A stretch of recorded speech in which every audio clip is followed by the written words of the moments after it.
Entonces, ahora tengo como, esto es el consecuente, ¿no? Si reemplazo S por alguna es B, acá me queda la ley de conversión. Me dice, si alguna es B, entonces algún B es A. Es lo que probamos recién. Oh, perdón que me adelanté y entró Estefanía.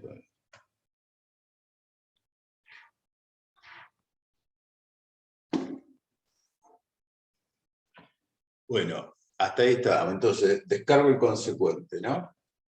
Este es el consecuente. Formo de esta manera reemplazando S por alguna es B. Y entonces acá como antecedente, S entonces Q, me queda la ley de conversión I que probé recién. Fíjense que esto se hace en axiomática. Primero pruebo, es como parecido a la deducción natural con reglas derivadas. Primero pruebo la ley de De Morgan y ya lo puedo hacer. Quizá a ustedes en el curso les pasó. Probamos la ley de De Morgan y el alumno de matemáticas me decía, ahora ya la probamos, listo, ya está, no la tenemos que volver a probar. Pero la deducción natural de Gamow es así, todo hay que volver a probarlo. Acá no es así. Lo que ya se probó, sigamos adelante. Recién probamos esta ley, ahora es un teorema, ya aprobado. Entonces podemos descargar el consecuente. Ha dado. Tienen razón, una vez probado ya está. ¿Para qué? ¿Por qué les hago la deducción natural probar todo de nuevo? Porque en realidad yo estoy pensando, si tengo varios alumnos, en alumnos de filosofía, más bien, estamos pensando en el significado. Tengo que probar todo de nuevo porque estoy hablando de significado. Y de un significado especial, que más adelante va a quedar claro, pero es un significado molecularista. La deducción natural de Gamow es especial, que nos hace pensar en cada constante lógica, no en todas en general. Si yo tengo un sistema de prueba derivado y yo ya derivé esto y me olvido, ahora lo tengo como axioma, entonces mi significado deja de ser molecularista, pase a ser no molecularista o holístico. No molecularista es holístico. Entonces yo cuando veo una fórmula atómica, pienso en su significado y pienso en su significado de las partes por separados. La constante por un lado, todo por un lado, los términos por el otro. Todo A es B, todo B es C. Todo por un lado, B por un lado, C por el otro. Eso lo empezamos ahora, porque somos molecularistas gracias a nuestros cálculos de deducción natural. Pero Aristóteles no lo pensó así. Aristóteles, entiendo yo, que no pudo ver otra cosa que un significado holístico. Y entonces esto no se puede, no se puede ir, no puede ir por un lado y por el otro. Más bien el cálculo de deducción natural que elaboró Aristóteles pareciera ser más bien como esos cálculos de reglas derivadas. En algún sentido lejanamente tendría razón Lukasiewicz. No quiero decir que todo este proceso deductivo esté bien, pero sí esa idea de que está dado el antecedente.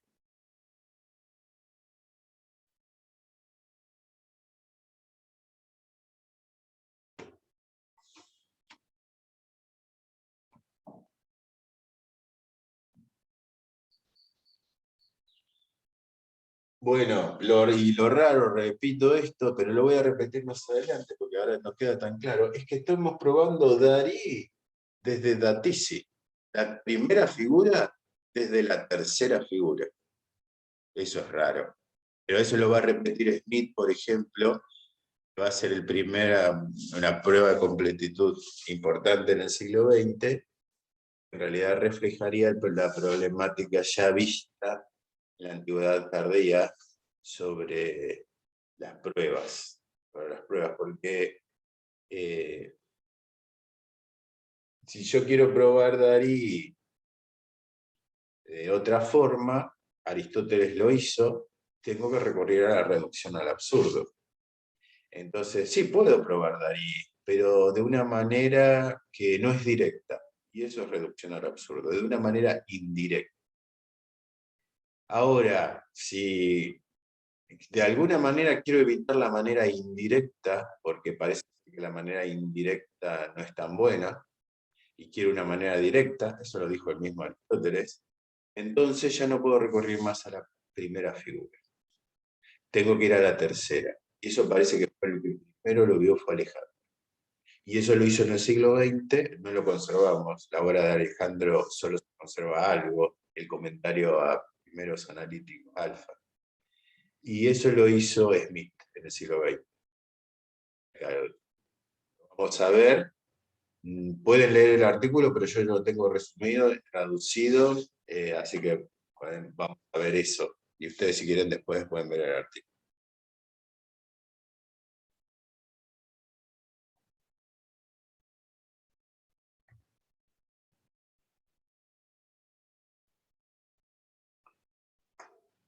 Bueno, en segundo lugar, prueba Barbari, prueba 24 modos válidos. Es decir, tiene todos, tiene las cuartas figuras y tiene también los modos subordinados. Fíjense que Barbari para nosotros no es un modo válido en sentido estricto, aunque lo podemos ver, pero para usted, Barbari es el subordinado de Bárbara. Es como decir, si Bárbara es válido, Barbari es válido. Y si ustedes aceptan la ley de subordinación, A implica I, entonces es muy simple, porque si saco la conclusión A, también saco la conclusión I. No lo prueba así acá, sino que lo prueba de la misma manera. Simplemente hagan la misma sustitución, pero sustituyan S por A, y en vez de tener Darí, van a tener A acá, y listo. Y ahí ya tienen Barbari. Fíjense que estos Darapti, todos los que vienen acá, ustedes pueden verlos por ustedes mismos, después de haber visto esta explicación. Son simples, son sustituciones, a veces es una sustitución sola, a veces son dos. Entonces, y a veces hace algo más. Lo pueden ver, este es el método de prueba. Y acá está, esta parte está igual en Garrido. En Garrido también hay otra interpretación de la silogística que vamos a ver, también se los voy a mencionar.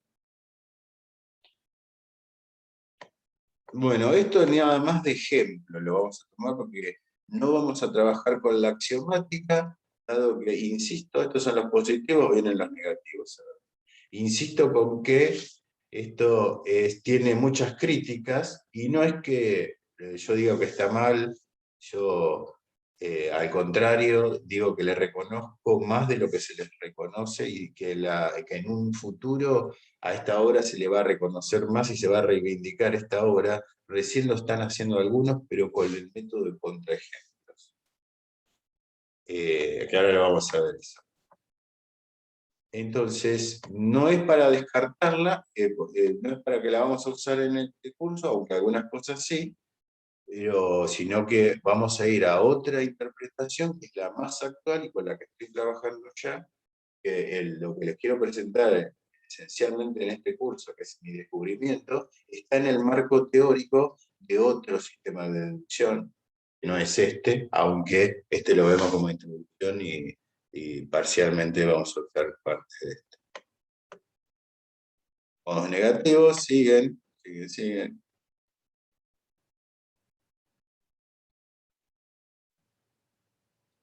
Todos los...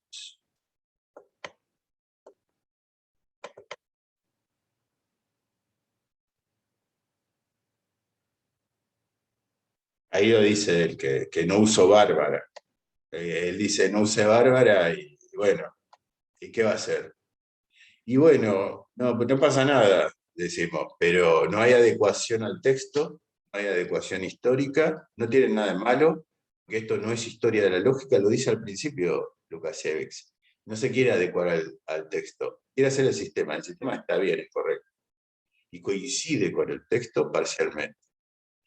Pero el problema es que hay un problema lógico, que no ir a la primera figura es un problema lógico. No es simplemente algo que quizás lo tomó Lukasiewicz como un dogmatismo de Aristóteles. Y muchos otros lo tomaron así, como una especie de dogmatismo. Llegar a la conclusión y bueno, se puede ir para cualquier lado, dice. Sí, realmente sí se puede ir para cualquier lado, para la tercera, pero no es lo mismo. Hay que ver por qué no es lo mismo. Bueno, acá está, axiomas y reglas para expresiones recusadas. Esto acá más que nada hace uso de los cuantificadores unarios, a pesar de que Aristóteles no los conocía. Pero miren qué más. Es decir, el sistema más raro es este. El método del contraejemplo. Y lo que dice, en la época, no estaba tan claro, todavía no estaba... si bien esto fue publicado en los 50, en el 56, es muy anterior, es de la década de los 30 y de los 20, ya la lógica en el 56 no era lo mismo que en los 20 y los 30, pero Lukasiewicz quizás se quedó un poco, y lo que conocía era el sistema axiomático, porque como les dije, la obra fue quemada por los nazis en los 40 y hubo que hacerla de nuevo. Entonces, esa lógica que surgió en los 40 y en los 50 no está plasmada en esta obra. Entonces, acá lo que dice, por ejemplo, la obra de Tarski no está plasmada acá, y la teoría de contramodelos, tal como la conocemos hoy nosotros, en lógica de predicado, depende de la obra de Tarski, depende de la teoría de la verdad. Acá falta teoría de la verdad, estilo Tarski. Parcialmente, la idea de la ciencia axiomática es que parto de verdades y llego a verdades. Esa es la idea del sistema. Por eso yo puedo introducir verdades en el medio una vez que ya las probé. Porque es todo verdadero. Verdad arriba, verdad abajo y verdad en el medio. Esa es la diferencia con la deducción natural. Por eso yo eso no lo puedo hacer en deducción natural. Tengo que probar todo en el significado molecularista. No hay verdad. Aristóteles, ¿por qué Lukasiewicz no ve la prueba desde lo falso? Porque no la vio Frege tampoco. Aristóteles sí la vio antes. Entonces vieron que parece más moderno lo que creemos. Sin conocer el contramodelo, la teoría del contramodelo, Lukasiewicz dice lo siguiente.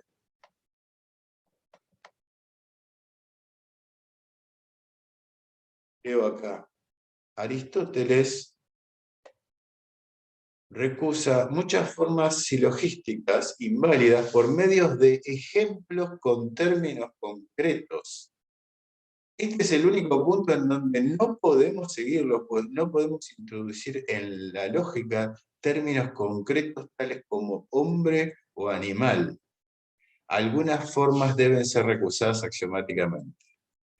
Bueno, es descubierto que si recusamos axiomáticamente la segunda figura, es decir, A, I, I en la segunda figura, con dos reglas, más dos reglas, regla de separación, etc., se puede refutar todo lo demás. Y esto es un método que es propio de Lukasiewicz, que no es de Aristóteles. Porque Aristóteles, miren lo que hacía, usaba términos concretos, es decir, ¿sabe lo que hacía Aristóteles? Y hacía contramodelos como en Gamos volumen 1, capítulo 3, como si conociera a Tarski en 1930. Era más moderno que todos Aristóteles. Pero no era exactamente igual. Después lo vamos a leer en el texto de Aristóteles. Aristóteles daba, por ejemplo, tomemos I en la segunda figura. Es inválido, ya lo saben, por diagramas de Venn, ¿no? Pero Aristóteles lo que daba era verdadera, premisas verdaderas, y no daba I falsa, no daba conclusión falsa. Eso sería lo que haríamos en nuestra técnica de contramodelos. Sino que daba verdadera. Verdadera, es decir, un modelo de satisfactibilidad. No daba un contramodelo, daba un modelo de satisfactibilidad. Y si E es verdadera, obviamente I es falsa y A también es falsa. Entonces daba dos contramodelos para A en la segunda figura, I en la segunda figura. Y después daba otras variantes para probarle falsedades a otras proposiciones. Es decir, daba un modelo de satisfactibilidad. Después lo vamos a revisar en el texto. Bueno, con esto nos quedamos con Lukasiewicz. Nos dimos una idea de Lukasiewicz y ahora vamos a pasar a la segunda interpretación, a la que vamos a usar, en todo el curso, que es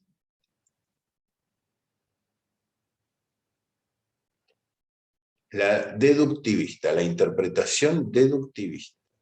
Esta sería la axiomática de Lukasiewicz. Primero vimos la tradicional. Esta sería la axiomática de Lukasiewicz. Y ahora vemos la deductivista, que yo después les voy a dar los artículos en inglés, todos los que quieran. Son muchos, es decir, esta es la interpretación actual de la silogística que surgió en la década de los 70 y hasta la actualidad está vigente. Pero en la actualidad, en estas décadas, en el 2019 especialmente, en el 2019, especialmente Dykov, un autor, no es un filósofo, no es un científico de la computación, no es un filósofo, sino un científico de la computación, y dio por primera vez una prueba de admisibilidad de la prueba indirecta o de la reducción al absurdo, pidiendo la solución, sugiriendo la solución que yo encontré, sugiriéndola parcialmente. Yo lo digo yo nada más eso.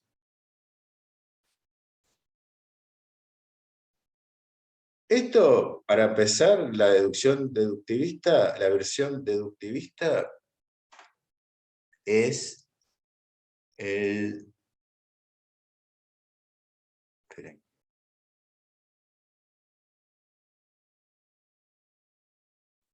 Esto es la misma, esto lo doy en lógica 1, ¿no? Es la ficha de cátedra, capaz que ustedes la conocen de lógica 1, pero no es obligatoria, así que puede ser que no la conozcan. Pero esto es introductorio para la versión deductivista. Acá más bien oriento la cuestión a la metateoría, porque es introductorio para lógica 1. Pero fíjense que primero, vemos el lenguaje, es muy parecido al de Lukasiewicz. Son las cuatro escritas así. Todo MP, pongo A, E, I, O, es la constante lógica, o el operador lógico, en minúscula lo pongo, al revés que Lukasiewicz. Modifico eso nada. Y bueno, y en mayúscula los términos, al revés que Lukasiewicz, aunque Lukasiewicz también varía esto, pero no importa. Díganme si no les queda claro, pero creo que es bastante claro. Y recuerden que A, E y E son contrarias, y O son subcontrarias, y A, O, E, I son contradictorias. Ese es el cuadrado de oposición, simplemente. Bueno, ahora vamos a trabajar con esta notación durante el resto del curso, durante todo el curso. Ya con Lukasiewicz nos introdujimos, y ahora lo revisamos así. Bueno, después hay dos tipos de reglas o métodos, más bien. O estilos también les vamos a llamar. Reglas, digamos, en primer lugar, reglas. Reglas de una premisa y reglas de dos premisas. Las reglas de dos premisas son los silogismos. Y las reglas de una premisa son las leyes de conversión, son estas. Esto, fíjense que recién vimos las pruebas. Aristóteles lo prueba esto. Pero acá lo vamos a usar simplemente como regla. Es decir, ahora piensen en deducción natural y conversión E. En cualquier paso de la prueba, si tengo la premisa ninguna es B, puedo pasar a ningún B es A. Conversión I lo mismo. Si tengo la premisa alguna A es B, puedo pasar a algún B es A. Conversión I. Y conversión A o conversión parcial o subalternación es, si tengo todo A es B, puedo pasar a algún B es A. No a todo B es A, sino parcialmente algún B es A. Tengo estas tres reglas. Estas reglas las usa Aristóteles, pero Aristóteles es ambiguo muchas veces y dice que no son reglas, pero bueno, las usa. Una cosa es lo que hace y otra lo que dice. Nosotros acá hacemos lo que hace Aristóteles, lo que dice más o menos. Tres reglas. que ya más o menos son conocidas, porque conversión E y conversión I es algo que vemos mucho con diagramas de Venn, dado que no afecta al diagrama de Venn. Son las conmutativas, E e I, ya lo saben. Y bueno, A es nuevo. Y ahora, reglas con dos premisas. Son los silogismos válidos de la primera figura. No pongo los de otra figura. ¿Por qué? Porque Aristóteles dice que hay que reducir todo a la primera figura. ¿Por qué? Si todo se puede reducir a la segunda, a la tercera e incluso a la cuarta. Bueno, por misterio, por este es el problema de la primera figura. ¿Por qué es mejor la primera figura? Se ensayaron muchas soluciones, pero ninguna es lógica. Nadie dio nunca una solución lógica. Kant dijo que no sabía bien por qué y esgrimió muchas soluciones en un artículo especial y también en otra obra. Y Hegel también, filósofos medievales, Bull, todos. Pero todos daban soluciones epistémicas. Por ejemplo, la primera es mejor porque tiene a Bárbara. Y Bárbara es muy lindo. ¿Por qué? Porque la conclusión es universal positiva. Y es verdad, es muy lindo Bárbara, pero muy lindo no es un valor lógico, es epistémico. Es lindo porque sirve para la ciencia, porque la universal positiva sirve para la ciencia. Sí, es correcto, es muy útil quizás, pero no son valores lógicos, son valores epistémicos. Habla más bien del uso de Bárbara, y no tanto de Bárbara en sí misma. Y después, ¿por qué hay que reducir a Celaren? Kelaren, a E en la primera sí, en la segunda es casi igual. ¿Cuál es la diferencia entre la primera y la segunda? Otra solución es, la primera figura deriva las conclusiones de Bárbara, Kelaren, Darío y Ferio, son las 4 proposiciones categóricas, son A, E, I, O. Mientras que en la segunda figura solo hay E. En la tercera figura solo hay proposiciones particulares. Y en la cuarta figura, bueno, es una mezcla. Entonces, pero eso es epistémico. Es decir, todas virtudes de la primera figura epistémicas, pero no lógicas. No hay nadie dio razones lógicas para decir por qué hay que ir a la primera figura. Eso es parte del problema de la primera figura. Entonces tenemos los 4, Bárbara, Kelaren, Darío y Ferio, pero los tenemos dados, y además son como reglas de inferencia. Esto ahora quiere decir, no son como en Lukasiewicz enunciado. Esto quiere decir que, por ejemplo, el primero, Bárbara, si tengo la premisa todos los M son P y todos los S son M, puedo deducir la conclusión todos los S son P. Lo escribo como una deducción natural, con el deductor. Bueno, esta es la regla difícil es fácil en Aristóteles, pero es difícil al mismo tiempo. Y la vamos a estudiar y a revisar durante el curso. Ahora esta es nuestra primera aproximación. Si no les queda claro ahora, no se preocupen mucho porque es nuestra primera aproximación y vamos a tener que estudiar esta regla, porque esta regla es la que vamos a luego eliminar. Es decir, vamos a mostrar la admisibilidad o la dispensabilidad. La voy a eliminar, voy a mostrar. Aristóteles en Alfa 4.6 mostró la completitud de la silogística con reducción al absurdo. Pero en algún lado parece sugerir que todo se puede hacer sin reducción al absurdo. Eso es la admisibilidad o dispensabilidad de reducción al absurdo. ¿Y qué quiere decir eso? Que todo se podría hacer de forma directa, no indirecta. Y eso es parte de la solución. Pero ahora cuando queremos ir directamente a la primera figura no podemos. O vemos que nos chocamos. Y eso es parte de la solución. Pero ¿qué pasa? Lo dice, pero en Alfa 4.6, la gran introducción de analíticos, no, no es así. Es con reducción al absurdo. ¿Qué pasa? ¿Cuál es el problema?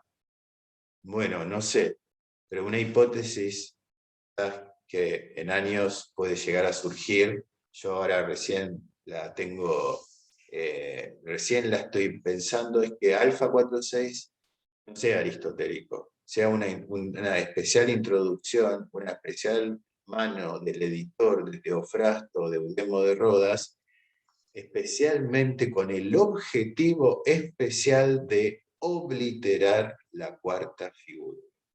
Es decir, es una notación especial que oculta la cuarta figura y además oculta el paso de la primera a la segunda, de la primera a la tercera, de la segunda a la primera, de la tercera, etc. El círculo, primera, tercera, segunda, primera, segunda, tercera, tercera, primera, tercera, segunda. Fíjense que nunca voy a la cuarta. Es un círculo entre las tres. Lo oculta y oculta la cuarta. Y después les voy a mostrar cómo. Pero les hace los adelantos. Primero por la notación, por la variante notacional. Porque ustedes ya lo vieron en filosofía antigua. No usa MSP, no usa alfa, beta, gamma. Usa 3 conjuntos de letras. Usa alfa, beta, gamma para la primera, mini, psi para la segunda, y pi, rho, sigma sí usa PRS, pi, rho, sigma usa para la tercera. Es decir, usa 3 grupos de letras para las 3 figuras distintas. Esa notación de alfa 4.6 es única en analíticos. Analíticos, alfa tiene 46 capítulos, beta tiene 27. Nunca más usa 3 grupos de letras. Luego usa alfa, beta, gamma. Y en realidad usa otra notación que no es la notación copy. Y esa es la clave de esa primera introducción de analíticos. Recuerden, para cualquier libro vale esto. La introducción es lo primero que nosotros leemos, pero es lo último que ellos escribieron. Nosotros somos los lectores, pero ellos son los autores del libro. Entonces, esto para mí, yo leo el analítico y pienso que es la introducción al analítico. Es lo primero, pero no es lo primero, es lo último. Y quizás no sea la mano de Aristóteles, quizás sea la mano de otro. Yo no quiero decir que la hipótesis es que es pseudo Aristóteles o es una incorporación de Teofrasto, porque eso es muy difícil de decirlo, no lo puedo decir yo, lo tiene que decir un filólogo, alguien especialista, alguien que mira el trazo de los manuscritos. Yo nunca tuve un manuscrito en mis manos, yo lo único que tengo es el texto de Ross. Entonces eso lo puede decir otra persona.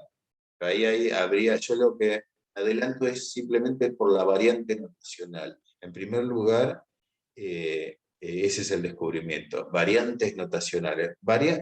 ¿Qué es una variante notacional? Gamut, volumen 1, capítulo 5.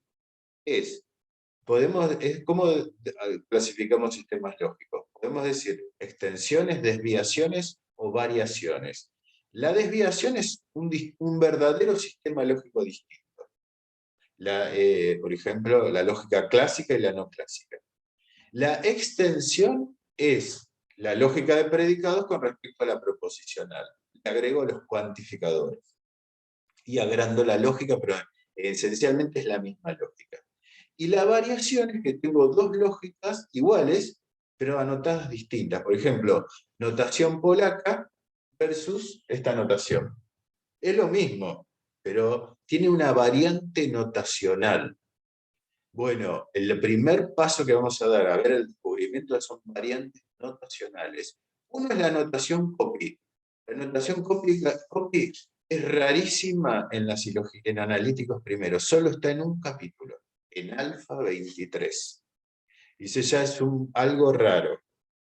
Y otra es la notación de alfa 4.6, solo está en esos capítulos. Pero si ustedes leen toda la bibliografía que yo les doy, es la base textual de Copy, de Corcoran y de Nil, de todos los autores para aprender la silogística. Parte de las propuestas parte de la propuesta es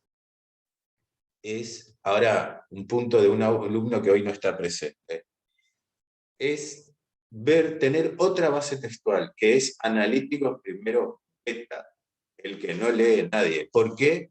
Porque sería lo más antiguo de la silogística. Si bien es el libro 2, el libro beta, como les dije de la introducción recién, es lo primero que se escribió, ya esté ahí adentro, no solo la solución al problema de la primera cuarta figura, sino el descubrimiento mismo de la silogística. Pienso que en este principio de inversión descubierto está la solución a esos problemas, pero el principio es explicativo y ampliamente explicativo, sino que también pueda descubrir el problema de cómo surgió la silogística, cómo se descubrió. Y eso puede llegar a mostrar que no la descubrió Aristóteles, lo cual no tiene nada de malo, no quiero decir que Aristóteles no sepa, sino que al contrario, desarrolló la silogística, hizo todo lo que hizo, tomando como base un sistema que surgió naturalmente en la discusión de una regla, que es el principio de inversión, en la academia, con Menegemo. Después se los voy a mostrar en un artículo, como en el artículo no lo dice lo que digo yo, pero trasunta Barnes, un artículo de Barnes, que Menegemo podría haber descubierto la silogística, y más bien no descubrieron nada raro. Esto es como descubrir el teorema de Pitágoras. Descubrieron algo que está dado, que está innato en la mente humana. Pero Menegemo no era una persona especial, no es que cualquiera descubrió la silogística. Menegemo era una persona especial. Menegemo era un compañero, unos 15 años más grande que Aristóteles, un compañero amigo de Aristóteles, y también discípulo de Platón, y bueno, y se peleaba con Platón, digamos, y es un epistemólogo de la antigüedad clásica. Es un personaje heroico, pero además lo que tiene Menegemo es que en los elementos de Euclides, cuando Euclides desarrolla la primera axiomática de la geometría, tiene muchos teoremas que no están probados. Menegemo era anterior, Euclides es más joven que Aristóteles. Menegemo ya había probado los teoremas de que Euclides no prueba. No está escrito, no se conserva obra de Menegemo, pero Hit es una obra, después se la voy a citar, sobre la historia de la matemática griega. Hit lo dice: Menegemo no solo demostró muchos teoremas de aritmética, sino de geometría, mucho antes que Euclides, y quizás sea el inventor de la silogística. Pero obviamente no se puede probar eso, porque no hay obra de Menegemo, no está conservada. Sin embargo, yo pienso que se puede llegar a probar de alguna forma empírica, de alguna cierta forma empírica. No sé si ya lo comenté acá, y otra cosa que también quiero comentar es, después más adelante, de una prueba empírica, es que ya es un sitio arqueológico el Liceo de Aristóteles. En el 2015 se lo descubrió. ¿Los comenté yo ya? Y vamos a ver por qué es importante.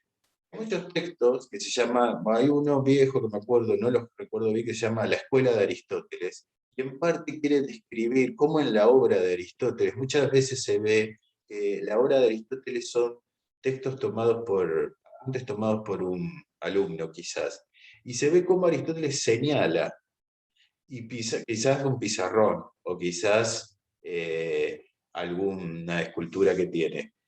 Entonces esos autores llevaron, más antiguos y ahora modernos también, a hablar de la escuela de Aristóteles, del aula de Aristóteles. Yo estoy interesado en un formato global de la deducción natural, que no es el formato lineal vertical, que es el formato tanto de la deducción natural que conocen ustedes como de esto, de la axiomática, sino que es el formato de árbol. Recién hablábamos con un alumno y hablábamos especialmente del formato de árbol, pero para la lingüística, para el parsing. El formato de árbol puede llegar a haber sido importante en la deducción natural de Aristóteles, aunque en el texto eso no se puede ver nunca, por el que el texto tiene formato lineal, horizontal, de izquierda a derecha. Nosotros nunca escribimos la deducción natural así, pero sí la vemos cuando se las doy en un ejercicio. Se las pongo así: P y Q, derive P de P y Q. Formato lineal horizontal. Así está el texto, y esto es el formato lineal vertical. Quizás Aristóteles habría usado un formato de árbol. ¿Cómo podemos descubrir eso? ¿En el texto? No, porque el texto es la edición. En el aula de Aristóteles. Realmente, tenemos que ver el aula de Aristóteles. Aristóteles, pero verla, no hipotetizar desde el texto. ¿Y cómo la vemos? Y bueno, hay que descubrir el sitio arqueológico, ya está descubierto. Hay que ir, mandarle, yo no sé, la locura, ¿no? Pero es mandarle a uno de esos arqueólogos, no sé quién está ahí, decirle, busca un árbol, busca esto en algún lado, inscrito, capaz que está rayado en un mármol, una Y hay que buscar, porque una Y nos dice, nos da las dos ramas de la premisa y nos da la convergencia en la conclusión.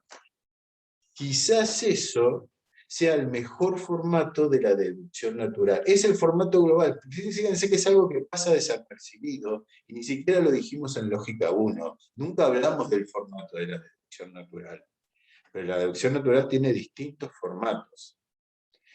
Y es importante, ¿por qué? Por la prueba y por la iteración de las deducciones. Ahí vamos a ver una cosa adicional que yo les digo, Bárbara y Baruch son inversos, pero son inversos si los iteramos, y de uno paso al otro.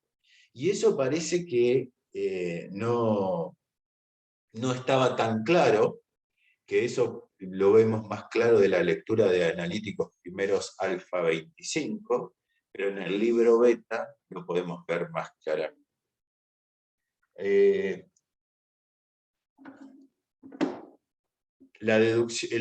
formato de árbol también se usa en otros sistemas lógicos y fue también destacado por Pravitz en la década de los 60, en la teoría de la prueba actual, que empieza en la década del 60.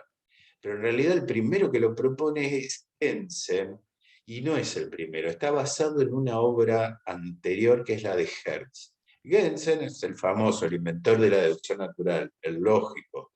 Hertz no es exactamente un lógico. Paul Hertz es el físico. Ya lo conocen por Hertz, ya les suena por lo que inventó, por toda la física que inventó Hertz. Pero parece que era una especie de genio también, seguramente, y fue el primero que vio en la obra de Hilbert un cálculo axiomático lineal vertical en el que se podían usar solamente una vez las premisas. Fíjense que ustedes en deducción natural la pueden usar todas las veces que quieren, pero hay solamente una vez.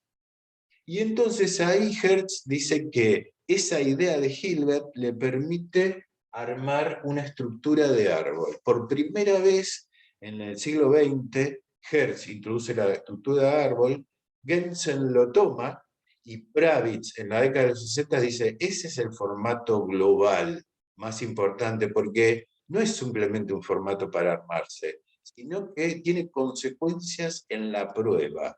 Tiene el formato global también, queda menos, ahora 1:30 queda, ahora nos conectamos de nuevo.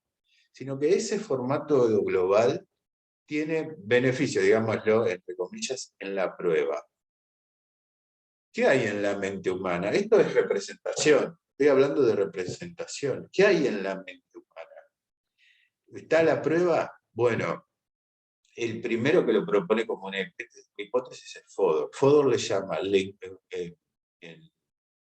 el libro La hipótesis del lenguaje del pensamiento, le llama lenguaje del pensamiento a la deducción natural de predicados, y en estas décadas del siglo XXI, hipótesis de científicos cognitivos pusieron empíricamente en prueba eso y reconocen que sí que habría algo así inscripto en el cerebro humano como una estructura de árbol en el procesamiento del lenguaje y en el procesamiento del árbol. Es decir, que quizás el árbol esté en nuestro cerebro, estén los predicados, etcétera, los términos, la silogística y el árbol en nuestro cerebro. El primero que propone la estructura de árbol para la deducción natural en Aristóteles es von Plato y